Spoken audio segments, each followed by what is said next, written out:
তো এই যে ভিডিওটা আমি তোমাদেরকে দেখাচ্ছি, এই ভিডিওটার আমি ক্লিপটা দেখালাম জাস্ট। এটা পুরো ভিডিওটা তোমরা অনেক জায়গায় পেয়ে যাবে। তো এই যে মেয়েটা দেখছো বেডেতে শুয়ে আছে, এই মেয়েটা হচ্ছে ধর্মশালায় সরকারি ডিগ্রি কলেজের দ্বিতীয় বর্ষের ছাত্রী পল্লবী। পল্লবী পড়াশোনার সঙ্গে সঙ্গে তার নাকি খেলাধুলার প্রতি একটুখানি টান ছিল। তো তাকে র্যাগিং করা হয়েছে এবং 18ই সেপ্টেম্বর পল্লবীকে হর্ষিতা, আকৃতি এবং কমলিকা নামে কলেজের 3জন সিনিয়র ছাত্রী পল্লবীর উপর শারীরিক হামলা চালায়, ঠিক আছে? শারীরিক নির্যাতন করে, মানসিক হেনস্থা করে, অনেক খারাপভাবে তাকে শাসানো হয়।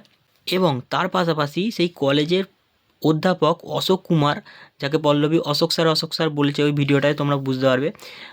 সেও নাকি তার সঙ্গে অশ্লীল আচরণ শুরু করে, যৌন হেনস্থা করেছিল পল্লবীকে। পল্লবী সেটা কিন্তু মৃত্যুর আগে কিন্তু বলেছে, ঠিক আছে না? যে অশোক স্যার, সে তখন মানে ভাবো পল্লবী কতটা, মানে সেই সময়ও তাকে স্যার বলছে, সেই যেই পিশাচটা তাকে এভাবে শেষ করে দিল। তো স্বাভাবিক কারোর, মানে তোমাকে যদি কেউ র্যাগিং করে বা মানসিক চাপে ফেলে দেয়, মানসিকভাবে তোমাকে শাসায়, তোমার অন্তত তুমি ডিপ্রেশনে চলে যাবে, এটা স্বাভাবিক, ঠিক আছে না? এবং সেরকমই পল্লবীও হয়ে গেছিলো, ডিপ্রেশনে চলে গিয়েছিলো, কারোর সঙ্গে ঠিকমতো কথা বলছে না। যদি হয়তো সেই সময় যদি বাড়ির লোককে বলে দিত, তাহলে হয়তো আজকে তাকে এভাবে মরতে হতো না। তো কিন্তু সে সেটা করেনি, সে ট্রমার মধ্যে চলে যায়। তার বাড়ির মানে বলেছিল নাকি যে তাকে নাকি ভেন্টিলেটরে রাখা হয়েছিল।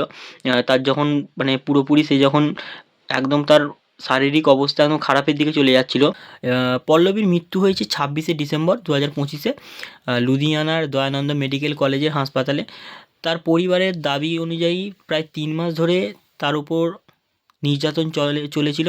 শারীরিক আঘাত এবং মানসিক যন্ত্রণা ধকল সইতে না পেরে তার মৃত্যু হয়েছে। এবং 7টি হাসপাতালে চিকিৎসার পরেও তাকে কিন্তু বাঁচাতে পারেনি কেউ।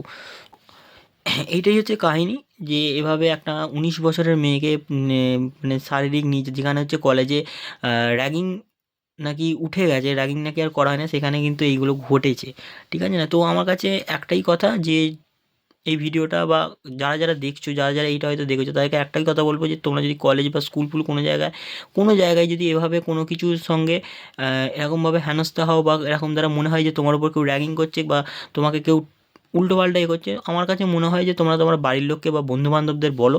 কারণ এভাবে মুখ বুজে থেকো না, কারণ যত মুখ বুজে থাকবে তারা কিন্তু তত পেয়ে বসবে তোমার। কারণ র্যাগিং শুরু হয় ছোট থেকে, কিন্তু সেটা যে বড় কীভাবে বড় হয় সেটা তুমি এই ভিডিওটা দেখলেই বুঝতে পারছো, যে কীভাবে একটা মেয়েকে, 19 বছরের মেয়েকে কীভাবে প্রাণ দিতে হলো ডিপ্রেশনে গিয়ে। তো এই হচ্ছে কথা, যে যদি এরকম মনে হয় স্টেপ নাও সঙ্গে সঙ্গে।